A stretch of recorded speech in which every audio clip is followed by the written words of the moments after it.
এখন আপনারা আমার হাতের মধ্যে যে খতিয়ান বা পর্চাটা দেখতে পাচ্ছেন, এটা হচ্ছে একটা আরএস খতিয়ান বা আরএস পর্চা। এই পর্চাটা কিন্তু আমি জাস্ট মোবাইল ফোনের মাধ্যমে অনলাইন থেকে ডাউনলোড করে নিয়েছি। সো আপনারাও চাইলে কিন্তু অনলাইন থেকে যে কোনো ধরনের পর্চা, যেমন সিএস, এসএ, আরএস খতিয়ান বা পর্চা আপনারা অনলাইন থেকে মোবাইল ফোনের মাধ্যমে ডাউনলোড করে নিতে পারবেন। সো কিভাবে ডাউনলোড করবেন সেই প্রসেসটা আজকের এই ভিডিওতে A to Z আপনাদেরকে দেখিয়ে দেওয়ার চেষ্টা করব। আপনারা অনেকেই রিকোয়েস্ট করেছিলেন অনলাইন থেকে খতিয়ান বা পর্চা ডাউনলোড নিয়ে একটা ভিডিও তৈরি করার জন্য। সো আজকের এই ভিডিওতে আপনাদেরকে দেখিয়ে দেব কিভাবে আপনারা অনলাইন থেকে যে কোনো ধরনের খতিয়ান বা পর্চা, যেমন সিএস, এসএ বা আরএস পর্চা বা খতিয়ান অনলাইন থেকে কিভাবে ডাউনলোড করবেন সেই প্রসেসটা আজকের এই ভিডিওতে আপনাদেরকে সম্পূর্ণ দেখিয়ে দেব। সো চলুন আজকের এই ভিডিওটা শুরু করা যাক।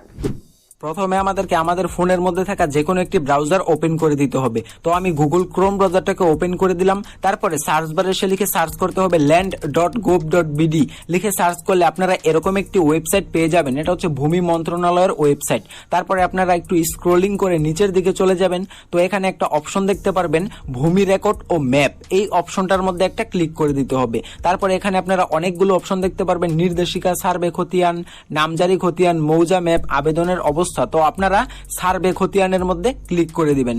ক্লিক করে দেওয়ার পরে নিচে দেখতে পাচ্ছেন সার্ভে খতিয়ান অনুসন্ধান। তো প্রথমে আপনারা আপনাদের বিভাগ সিলেক্ট করে দিবেন, তারপরে আপনাদের জেলা সিলেক্ট করে দিবেন।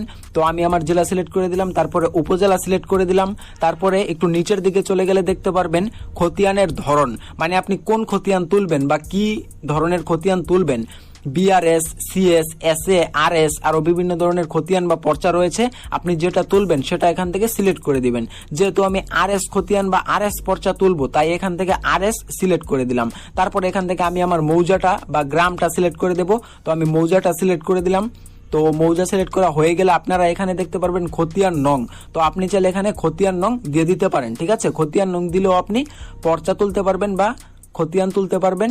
অথবা আপনি এখানে দেখতে পাচ্ছেন অধিকতর অনুসন্ধান, এখানে ক্লিক করে আপনি চাইলে দাগ নাম্বার অথবা খতিয়ানের বা পর্চার মালিকের নাম দিয়েও কিন্তু পর্চা তুলতে পারবেন। যেহেতু আমরা খতিয়ান নাম্বার দিয়ে পর্চার মালিকের নাম পেয়ে গেছি, সেহেতু আমরা এই নামগুলোর উপরে ডাবল ক্লিক করে দেব। আপনারা যখন অধিকতর অনুসন্ধানের মধ্যে ক্লিক করে দাগ নাম্বার দিয়ে অথবা মালিকের নাম দিয়ে নামগুলো পেয়ে যাবেন, তখন আপনারা এই নামগুলোর উপরে ডাবল ক্লিক করে দেবেন। তো ডাবল ক্লিক করে দেওয়ার পরে এরকম একটি ইন্টারফেস দেখতে পারবেন। তো এখানে দেখতে পাচ্ছেন দাগ নাম্বার কিন্তু শো করেনি, অনেক সময় শো করে আবার শো করে না, কিন্তু খতিয়ান যখন আপনি ডাউনলোড করবেন তখন কিন্তু দাগ নাম্বার শো করবে, ঠিক আছে। তো এখান থেকে দেখতে পাচ্ছেন বিস্তারিত লেখা রয়েছে। এই বিস্তারিত লেখার মধ্যে ক্লিক করে আপনি চাইলে খতিয়ান ডাউনলোড করার আগে মালিকদের নাম আবার দেখে নিতে পারবেন, ঠিক আছে। তো এখানে দেখতে পাচ্ছেন মালিক অবলিক দখলদার, তাদের নাম কিন্তু এখানে রয়েছে। যেহেতু আমি খতিয়ান এখন ডাউনলোড করব, তাই এখানে দেখতে পাচ্ছেন খতিয়ান আবেদন। তো এই খতিয়ানের আবেদনের মধ্যে ক্লিক করে দিতে হবে। তো আমি ক্লিক করে দিলাম। তো দেখতে পাচ্ছেন খতিয়ান আবেদন ফর্ম, ঠিক আছে। খতিয়ান আবেদনের এই ফর্মটা আপনি যে কোনো একজনের এনআইডি কার্ড এর মাধ্যমে পূরণ করবেন। যার জমি তার এনআইডি কার্ড লাগবে এরকম কথা নয়, আপনি যে কোনো একজনের এনআইডি কার্ড এর মাধ্যমে কিন্তু এই ফর্মটা পূরণ করতে পারবেন। তারপরে এখানে একটা অ্যাক্টিভ মোবাইল নাম্বার দিয়ে দেবেন। তারপরে এখানে দেখতে পাচ্ছেন আরো কিছু ইনফরমেশন রয়েছে, এগুলো দিয়ে দেবেন, যেমন ঠিকানা, এগুলো আপনি দিয়ে দেবেন। তারপরে এখানে যোগফলটা বসিয়ে দেবেন। তারপরে এখানে দেখতে পাচ্ছেন যাচাই করুন, এখানে একটা ক্লিক করে দেবেন। তো যাচাই করুন এর মধ্যে ক্লিক করে দিলে আপনার এনআইডি কার্ডের ইনফরমেশন যদি সঠিক থাকে তাহলে এখানে সঠিক হয়েছে লেখা উঠবে। তো দেখতে পাচ্ছেন আমার সঠিক হয়েছে ইনফরমেশনগুলো। তারপরে এখানে দেখতে পাচ্ছেন 100 টাকা আমাদেরকে পরিশোধ করতে হবে এক একটা পর্চা ডাউনলোড করার জন্য। তো এখানে পরিশোধের অনেক মাধ্যম রয়েছে, মোবাইল ব্যাংকিং যেমন বিকাশ, নগদ, রকেট, উপায়, ইকপে রয়েছে, ঠিক আছে। তো আমি যেহেতু বিকাশের মাধ্যমে টাকাটা পরিশোধ করব, বিকাশ সিলেক্ট করে দিলাম। তারপরে এখানে দেখতে পাচ্ছেন একটা যোগফল রয়েছে, এই যোগফলটা এখানে বসিয়ে দিলাম। তারপরে পরবর্তী ধাপ ফি পরিশোধের মধ্যে ক্লিক করে দিলাম। তো এখন আমাদেরকে একটা বিকাশ নাম্বার দিয়ে দিতে হবে, যে বিকাশ অ্যাকাউন্টের মধ্যে 100 টাকা এর বেশি ব্যালেন্স রয়েছে। তো আমি আমার বিকাশ নাম্বারটা এখানে বসিয়ে দিচ্ছি। তো আপনিও আপনার বিকাশ নাম্বারটা বসিয়ে দেবেন। তারপরে কনফার্মের মধ্যে ক্লিক করে দিবেন। তো কনফার্মের মধ্যে ক্লিক করে দেওয়ার পরে দেখতে পাচ্ছেন ভেরিফিকেশন কোড কিন্তু আমাদের সেই বিকাশ নাম্বারের মধ্যে চলে গেছে, ঠিক আছে। তো আমি এখন ভেরিফিকেশন কোডগুলোকে কপি করে জাস্ট এখানে বসিয়ে দেব। তো দেখতে পাচ্ছেন আমার ভেরিফিকেশন কোডটা আমি কিন্তু কপি করে এখানে বসিয়ে দিচ্ছি। তো ভেরিফিকেশন কোডটা দেওয়ার পরে আপনি যে কাজটা করবেন, আবার এখান থেকে দেখতে পারবেন কনফার্ম, ঠিক আছে। তো এখান থেকে আবার কনফার্মের মধ্যে ক্লিক করে দিবেন।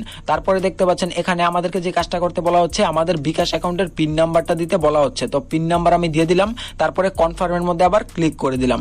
তো দেখতে পাচ্ছেন এই যে এখানে কিন্তু পর্চা অটোমেটিক ডাউনলোড হয়ে গেছে। তো এখানে দেখতে পাচ্ছেন ওপেনের মধ্যে যদি আমি ক্লিক করে দিই, তাহলে কিন্তু এই যে যেই পর্চাটাকে আমি ডাউনলোড করেছি, মানে RS পর্চা ডাউনলোড করেছি, সেই পর্চাটাই কিন্তু ডাউনলোড হয়েছে। ঠিক আছে, তো দেখতে পাচ্ছেন এই যে পর্চাটা ডাউনলোড হয়েছে। আপনি চাইলে কিন্তু এটাকে যে কোনো ধরনের কম্পিউটার দোকান থেকে প্রিন্ট করে নিতে পারবেন। তো দেখতে পাচ্ছেন এই যে RS খতিয়ান, যেহেতু আমি RS খতিয়ান ডাউনলোড করেছি।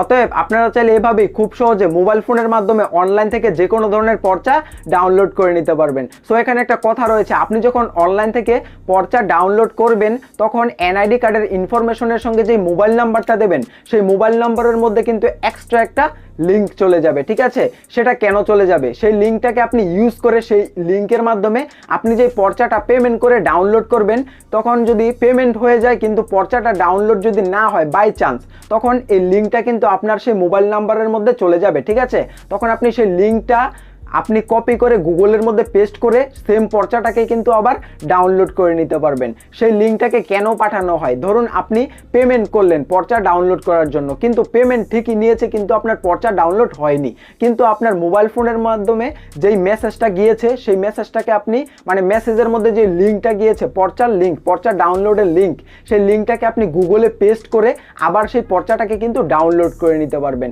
কিন্তু সেই লিঙ্কের মেয়াদ থাকবে জাস্ট 15 মিনিট। ঠিক আছে, এটা একটা ব্যাকআপ হিসাবে দেওয়া হয়েছে, কারণ অনেক সময় পেমেন্ট হয়ে যায় কিন্তু পর্চা ডাউনলোড হয় না। সো তখন আপনি সেই লিঙ্কটাকে কপি করে আপনি এই পর্চাটাকে আবার ডাউনলোড করে নিতে পারবেন। সো এই ছিল আজকের ভিডিও। আজকের এই ভিডিও সম্পর্কে যদি আপনাদের আরও কোনো প্রশ্ন থাকে তাহলে অবশ্যই কমেন্ট করে জানাবেন, সেই প্রশ্নের উত্তর দেওয়ার চেষ্টা করব। আর এখন পর্যন্ত আপনি যদি আমাদের এই ইউটিউব চ্যানেলটিকে সাবস্ক্রাইব করে না রাখেন তাহলে অবশ্যই আমাদের এই ইউটিউব চ্যানেলটিকে সাবস্ক্রাইব করে রাখবেন, কারণ আমাদের ইউটিউব চ্যানেলে এই ধরনের ইনফরমেটিভ ভিডিও প্রতিনিয়তই আপলোড হচ্ছে।